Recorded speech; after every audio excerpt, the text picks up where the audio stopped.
High guys, welcome back to my channel.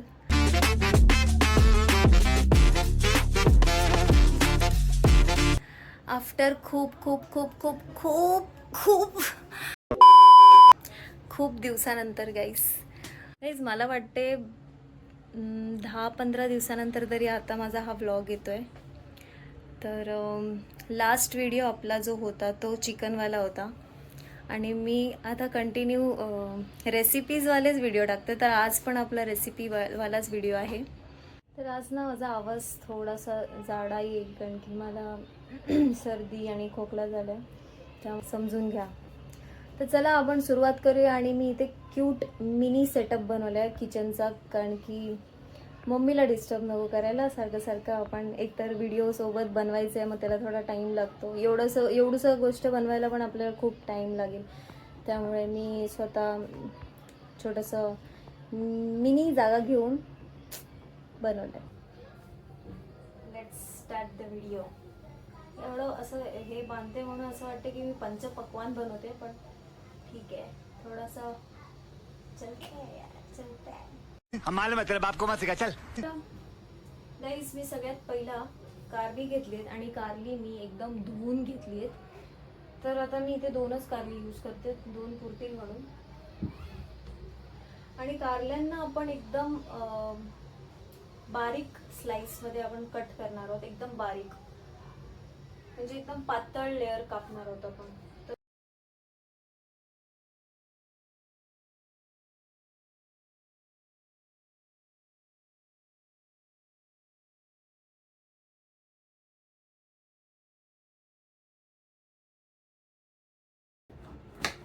गाईस, नंतर आपण बिया पण काढूया ह्याच्यात. तर मी कारली कापलेली आहेत बघा.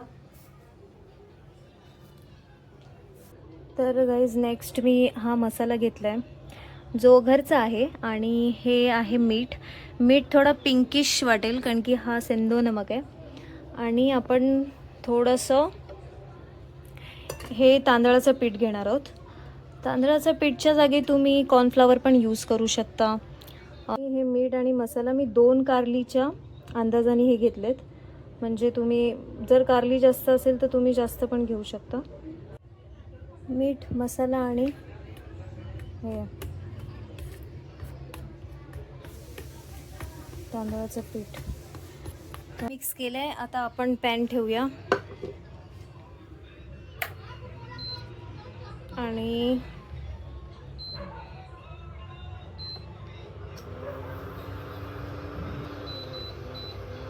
आपण एकदम लो फ्लेमवर ठेवूया, कारण की ते जेवढं लो फ्लेमवर होईल तेवढं चांगलं फ्राय होईल आणि खूप टेस्टी पण लागेल. तर आपण सुरुवात करूया. आपण एकदा चेक करूया की तवा चांगला तापलाय का. त्याच्यानंतर आपण त्याच्यावर थोडंसं तेल टाकूया.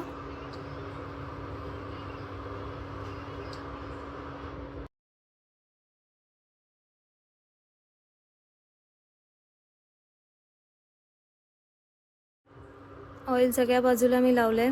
आता आपण कारलं घेऊ आणि कारलं असं ह्याच्यात डीप करून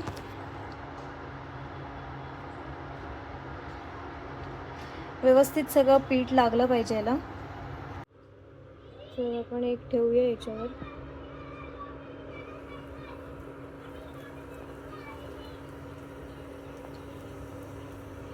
तसंच आपण बाकीचे पण करून घेऊया.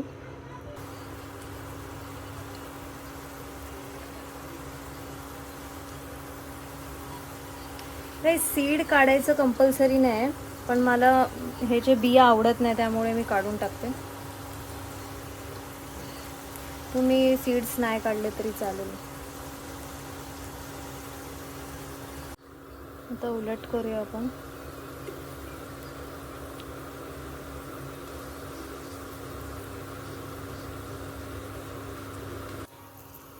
हे बघा असं. तरी हे कमी ब्राऊन झालंय, अजून ब्राऊन व्हायला पाहिजे.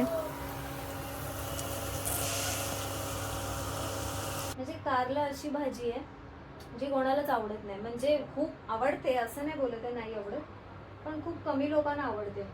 तिने मला जेव्हा बनवून दिलं आणि मी जेव्हा खाल्लं, शपथ असं वाटत आहे कारले कडू लागेल, म्हणजे कडू थोडंसं लागतं, पण जर व्हेज खात असाल म्हणजे दाल राईस वगैरे तर त्याच्यासोबत हे खूप मस्त लागेल.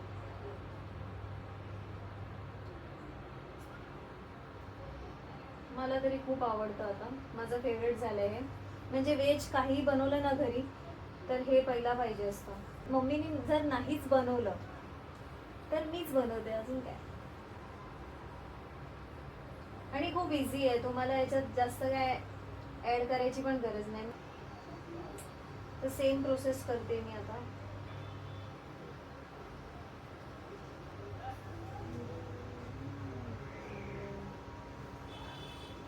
गाईज उद्या ना बहुतेक उद्या पण रेसिपी वालाच व्हिडिओ येईल. 10 minutes later. तर बघा असं व्हायला पाहिजे ब्राऊनमध्ये, म्हणजे थोडंसं ब्राऊन व्हायला पाहिजे. आता हे फ्राय झालं आहे पूर्ण आणि खूप क्रिस्पी पण झालं आहे गाईज. तुम्हाला विश्वास नसेल असं वाटते, तुम्हाला पण टेस्ट करायला देऊ. एवढं मी टेस्ट करून बघितलं एक आणि खूप भारी लागते. मी नुसतं खाऊन बघितलं. विचार करा गाईज, तुम्ही विचार करा, एवढं कडू असतं पण ठीक आहे, ट्राई करने थोड़ा तो टेस्ट करना बनता है ना, और क्या चाहिए. गाईस तर आपलं कारला फ्राय झालेलं आहे बघा. एक मिनिट मी दाखवते तिकडे. गाईस बघा तुम्ही, क्रिस्पी झाले, एकदम क्रिस्पी. आणि मी टेस्ट पण करते थोडंसं छोटंसं. थोडी भीती वाटते टेस्ट करायला, पण ठीक आहे, कारण की हे दाल राईस सोबतच चांगलं लागतं. असं नुसतं खाल्लं तर ऑब्व्हियसली कडू लागणारच. गाईस तुम्ही आवाज ऐकू शकता बघा. ये सब क्या देखना पड़ रहा है? अच्छा है मैं अंधा हूँ. तर गाईस तुम्हाला ही रेसिपी आवडली असेल तर एकदम इझी रेसिपी आहे. जर तुम्हाला हा माझा ब्लॉग आवडला असेल तर प्लीज लाईक, कमेंट, शेअर आणि सबस्क्राईब करा माझ्या यूट्यूब चॅनलला. बाय गाईस.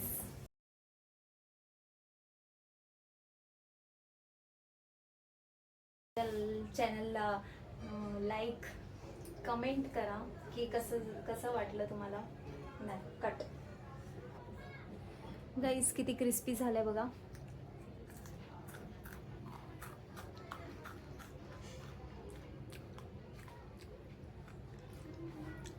या क्रिस्पीच्या नादात ना माझं तोंड पूर्ण कडू झालंय.